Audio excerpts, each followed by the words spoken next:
Today we're going to be working on a 2007 Jeep Grand Cherokee. We're going to be replacing the front brakes on it, and I wanted to show you a couple of things we're going to do. First thing we do before you do anything is we want to get in here with a screwdriver or a pry bar or whatever, get behind the rotor, and then we're going to pry the caliper back into its bore. And just keep pressure on it very lightly. You don't have to pull too hard, and you'll see the caliper pushes back in as it's supposed to. Right? So now we know that the caliper itself slides the way it's supposed to. The sliders are both working okay. It slides back and forth. So that we're going to take off the bolts on the top right here, and basically it's just looks like a 14 millimeter, and you just take them off.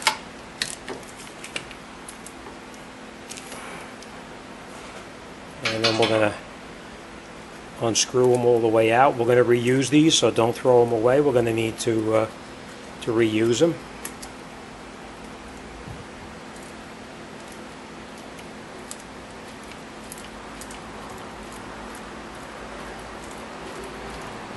All right, one thing you're going to do is you're never going to leave the caliper hanging by itself without supporting it. So I just want to go and get something to support it with.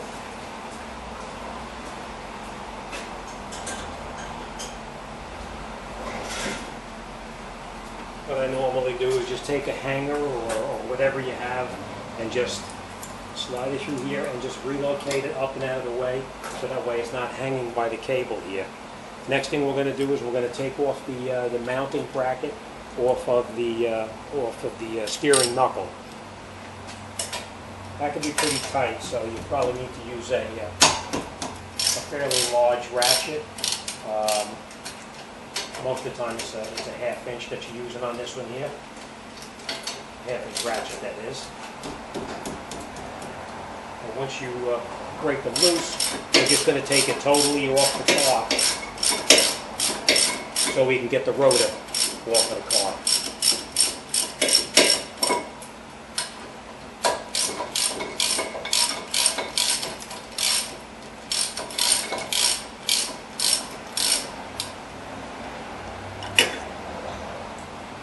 Just unscrew the bolts.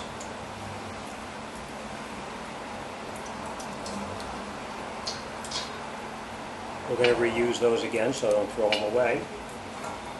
Take the mounting knuckle off. Remember what I was telling you about the, when you recess it all the way back in, the slide pins?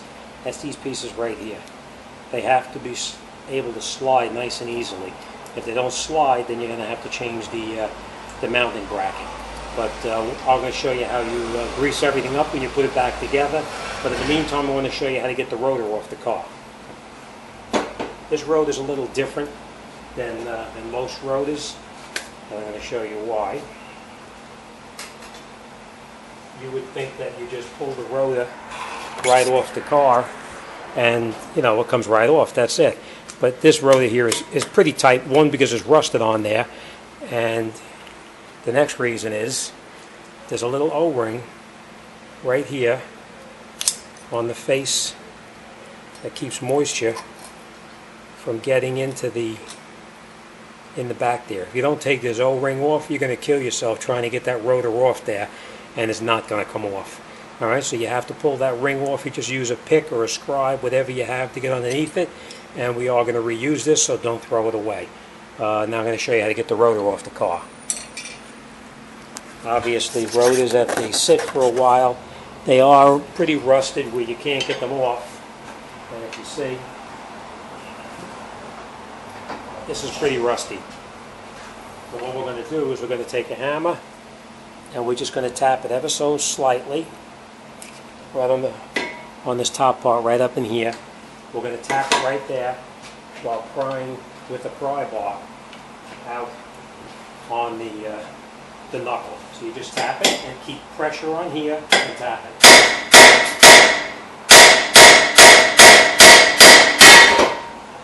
And if you see what, you have to hit it pretty hard, but usually it'll pop loose And the reason for that is because of all of the rust that's in the back of the rotor here. I'll show you on the face here. Okay, all this rust here, the rotor is actually rusted. The back of the rotor is extremely rusty here, where this was rusted onto the back over here. In this particular case, I'm going to be replacing these rotors. We're not going to be resurfacing them because you can see that this rust lip on here is significant, and it's going to kill the machine trying to get that rust out of there. So we're going to be replacing these rotors. So let me grab the new ones, and we'll come right back, and I'll show you how to put it back together. Okay, I just want to show you something that you'll need to do if you're going to be replacing it. You want to do it the right way. Most brakes do not come with a set of shims, but the ones that you can buy them that come with the shims, you're better off changing them because your brake pads need to slide on them. So what we're going to do is we're going to take this out, lay it over here, take this out, and lay it over here. What we're going to do is, you see this clip right in here? We're going to take this clip off and we're going to replace it with a new one. The reason you're going to do that is because these get very rusty here, and the brake pad itself needs to slide back and forth in there. So if this is rusty and the brake pad can't slide, they're going to stick and they're going to stay applied, and you're going to prematurely wear down your brakes. So we're going to change the hardware that goes into the mounting bracket, so we don't have that problem. Right? So you just took off your hardware. Always check in here to make sure there's not a significant amount of rust buildup inside here. If there is a lot of rust built up inside there, you take a file and you clean out the rust. You clean out the rust that's inside over here. In this case here, there is no rust in there, so we don't have to worry about that. Now we're going to take the... Hey, Mike.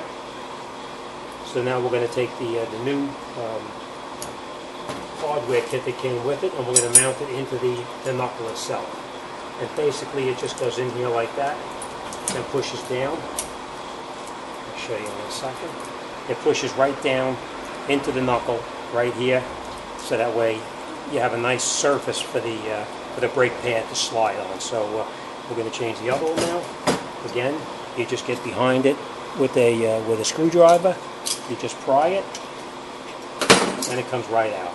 And if you think you're going to make a mistake or be confused or whatever putting it back in, hold it with one hand, bring the replacement in like this, and then you know it's going to go back into the mounting bracket the way it came out.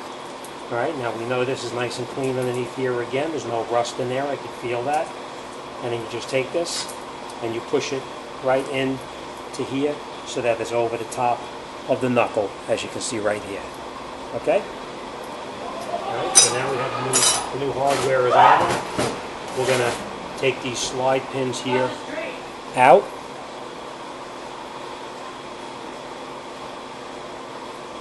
And this one here also, we're going to take it out. And then we're going to put a little bit of grease on it to make everything slide nice and easy. Same thing here. A little bit of grease on this one. And we put it right back in here. And it slides nice and easy as supposed to. Next thing we're going to do is we're going to take a little bit of this grease that comes with it now and put it right here where the brake pad is going to ride, so that it's nice and smooth, no binding, no sticking. All right, same thing here, a little bit of grease right on here also. Same thing. All right, so now we have we lubricated both of the slide pins, we changed our hardware, and we lubricated the hardware. Now it comes time to put the brake pad back into the knuckle. Always check to make sure that the pads are the right ones. Line them up, make sure they look okay, which they do, and then we're going to put it together.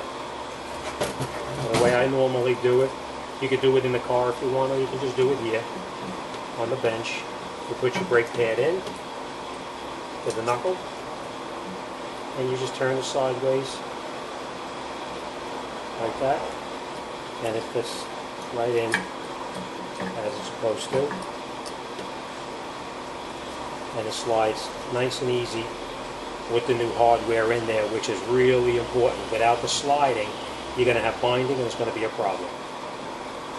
Alright, now we're going to put the inner pad in, and I'm just showing you this as an example. We're going to be doing this in the car, but I'm just showing you right now. Alright, now we're going to take the inner pad, and we're going to do the same thing. You put it into your mounting bracket, you turn it, and it goes right in just as it's supposed to. Alright, so now we're going to take this back over to the car, and we're going to finish putting it back together.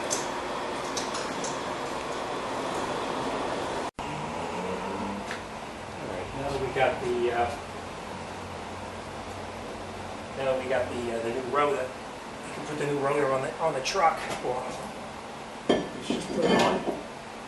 And what I normally do is I screw a nut, one of the nuts, on to hold it in place while you're working. Makes it a little bit easier.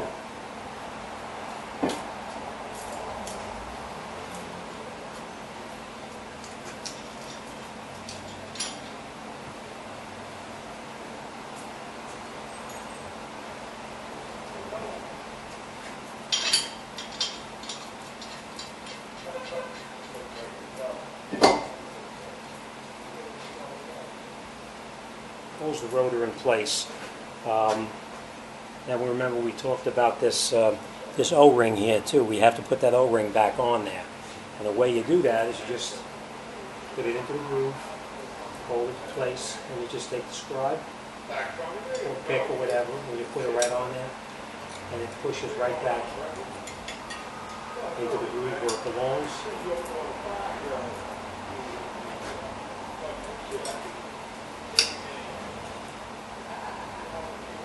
Show you. Okay, goes right back on where it came off, and now when the tire or the rim goes back on there, it'll hold it and keep any moisture from getting in there, supposedly. All right, now we're going to reinstall our mounting bracket, and the way you do that is just put it on over the brake pads. You can squeeze the brake pads in to hold it in place, and we're going to reinstall the bolts in the back that we previously took out. Screw it in as far as you can by hand. Same thing with the top one. Screw it in as far as you can by hand. And then after you get to a point where you can't screw it anymore, you obviously tighten it up with the ratchet. And these work fairly tight. Just hold the brake pads while you tighten it, because this moves around, you don't want it falling out. Tighten it up. And you do the same thing on the bottom.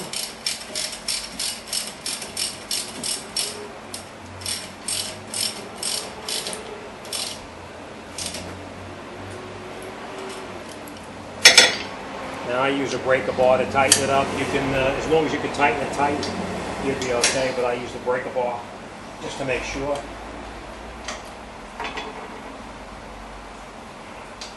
Nice and tight. And what we're going to do is we're going to make sure the pistons are pushed in all the way.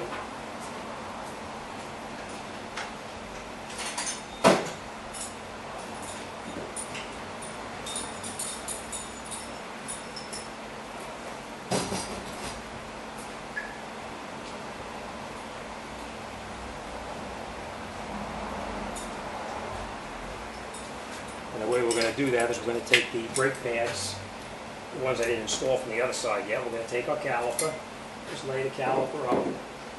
Lots of different tools to do this. Some people use a C-clamp. I don't like the C-clamp because the pistons on the calipers today are made of plastic. You don't want to break them. I use this, and this is actually goes in there, and it pushes the brake pads back. I'm sorry, pushes the pistons back into the bore, so that you'll be able to get it back over the new brake pads without a problem.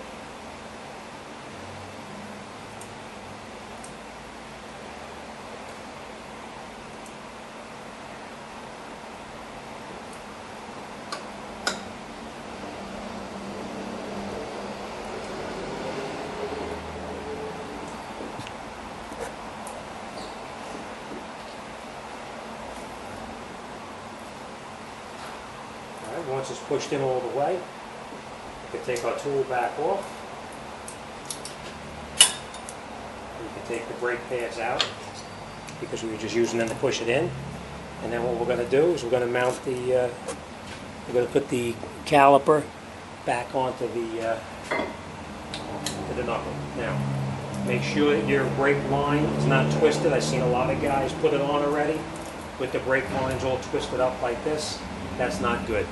You have to put it back on so that there's no twist in them. All right? Put it on like that over the brake pads, and you just push in on the sliders, and it pops right back into place. Then we're going to take the screws and put the screws back in there. And you're going to do it only by hand. Touch them by hand first.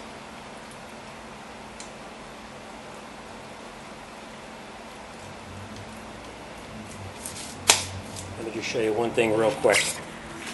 When you put these back in there, you've got to be careful down here. Let me just go in there. You see these pieces here on the sliders? You have to make sure that the flat part is down on the bottom here, and that the flat part fits up against right there. Otherwise, you're going to be trying to get these screws in there, and you're not going to be able to get them in, because these pieces here can only go one way. They have to go right up against the top flat part right there. All right, so let me tighten it up.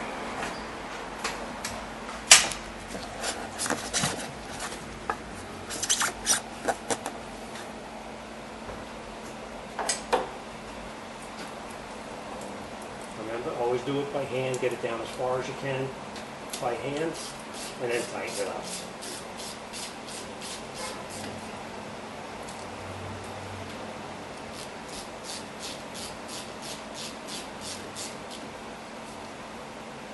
Okay, and that's it. Let me just show you again. All right, we have our mounting bolts tight here.